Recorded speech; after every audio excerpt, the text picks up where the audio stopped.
How many of your thoughts are your own? Can you confidently say you're doing what you're doing because you want to and not because you were led to believe that that was the way to go? I would say that for the majority of us nowadays, that is not the case. And I don't mean this in the way that you don't know what you're doing with your life.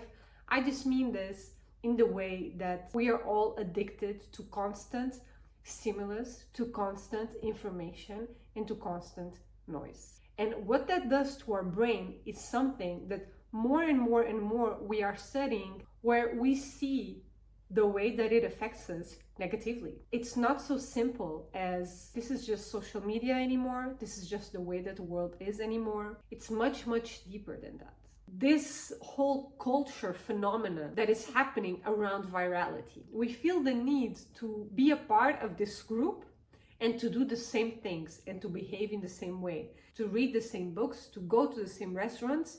And little by little, we are adapting our personalities, ourselves, to everyone else around us. You go into a store and every store is the same. If low-rise jeans are in style right now, then every store has low-rise jeans.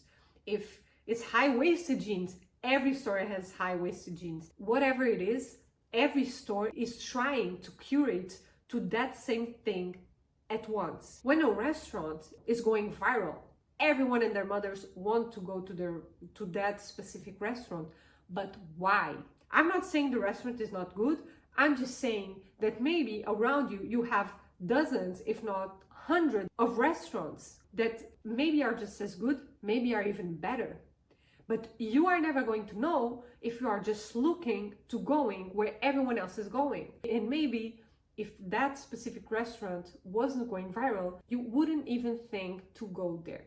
This is the same with everything. Oh, now the clean girl aesthetic is in, so everyone is doing clean girl aesthetic. Next week, someone else is gonna invent something different, and now all of a sudden, everyone is just using that same thing. This has become so ingrained in all our lives that it's a little bit scary. I'm gonna be honest. We are losing our individuality when we are addicted to noise and to always be thinking about other people's lives and wants and needs and all of that.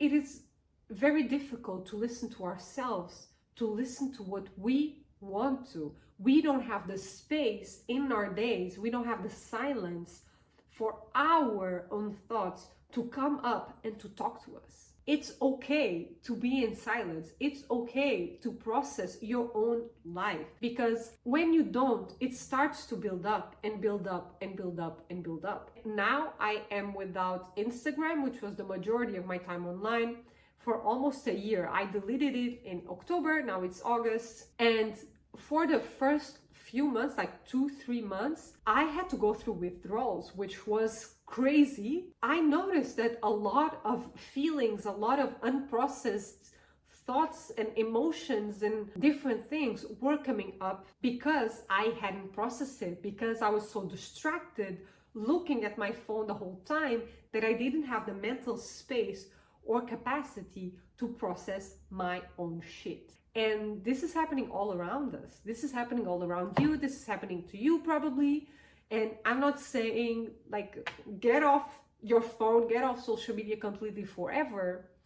I am just saying be honest with yourself. Is really the time that you spend on social media, but also distracted by your phone in any way, shape, or form, is it something that's good for you? Social media is nothing more than a big ass community. And we are wired to seek said community. When we lived in caves, we needed to be a part of a group in order to survive. Because if we were alone in the wilderness, we were going to end up being eaten by some animal or something like that. But what happens nowadays is that in order to survive, we don't need it anymore. But our brain still seeks it. Our lifestyles and the way that society is at this point in time, we are very individual beings.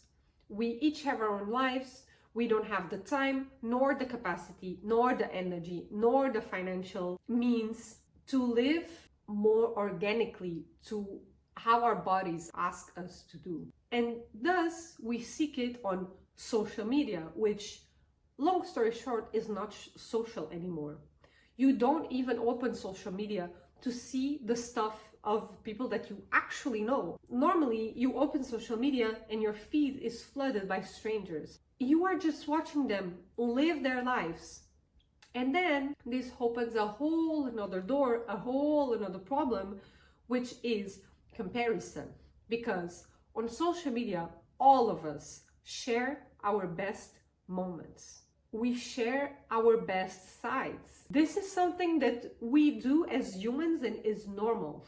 If I'm going to invite you to my home, I'm not going to have my home dirty or messy. I'm going to clean up and make a good environment. So it's the same on social media.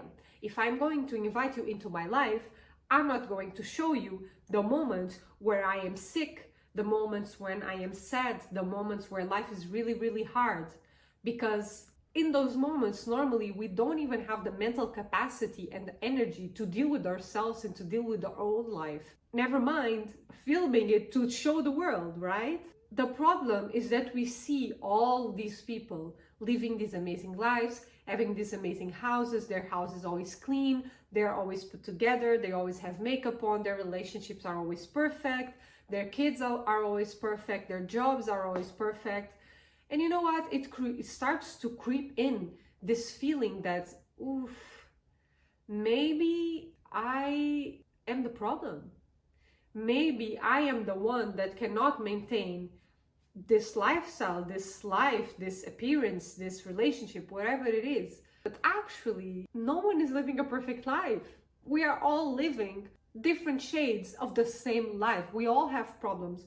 All our houses are messy. We all have bills to pay. We all have jobs that, even if we love them, some days are very hard. We all fight with our loved ones. We all get sick. We all have pain. We all have sadness. We all have all kinds of emotions. But because we see everyone else living a better life than us all the time, this does a disservice because our brain don't remind us that what people are showing us online is not the whole truth. For example, if I post online that I was at the beach and it was such a nice day, and I have a photo in my bikini, and I have a photo of a nice meal and a few cocktails, I would say the majority of people would see that as something very positive, right? Oh, she went to the beach, she had an amazing day, it was sunny, it was warm, she went to the sea, so lovely. It presents it in a way that maybe it wasn't the truth. You don't know the story behind those pictures, but our brains love to create stories. And this is what we do best. This is why we make assumptions. Maybe I went to the beach and had to go to the restaurant at the beach and have some food and some drinks because a seagull came and ate my sandwich that I brought from home. Maybe the photo was amazing, but I could only be at the beach for 1 hour because then it got all cloudy. Maybe at the beach I had the biggest fight I've ever had with my partner. Maybe at the beach I got sunburned and now my skin is hating me and is hurting me a lot. But you are never gonna know that. We see snippets of a person's life, but we don't know, we have no idea everything else that happened besides that picture. Right before deleting Instagram, I had such intense FOMO because I live in a different country from all my loved ones. And I don't have the types of friendships that we are always casually talking. I felt that in a way, I was mainly catching up with my friends through pictures, through seeing what they post, and I react and I like the photo and that's it. And they know that I'm alive and I know that they're alive and that's good enough for us. But you know what I noticed? I don't need to know what my friend had for lunch. That tells me zero about what is going on in their life. And it was only after I experienced this period where I was really uncomfortable and feeling left out from everyone's life that I started to realize, okay, my life is the same. And maybe even I am doing a bigger commitment to trying to talk to people more often as they are with me, because otherwise we never see anything from each other. So in a way, stopping social media made me be more social, which is a little bit ironic, but it's the truth.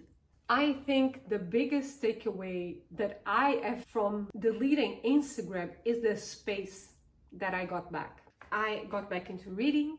I got back into being able to watch a movie without getting bored. I feel like I'm getting my brain back, like I can think clearly again. I feel like I am more present and I am more at peace with my life. I am not constantly going from one thing to another, to another, to another, and feeling dissatisfied with life. I don't feel so attached to what everyone else is saying that I need to consume, to buy. And when you cherish what you already have, life becomes easier. And that is just the truth that I think we are collectively forgetting. So I wanted to share these reflections with you guys today because this is something that I think about daily, and every single person that I've shared that I deleted Instagram has told me they want to do the same, but they don't have the courage yet to do it. So I challenge you to delete social media. Whatever it is that you spend the most time on, delete it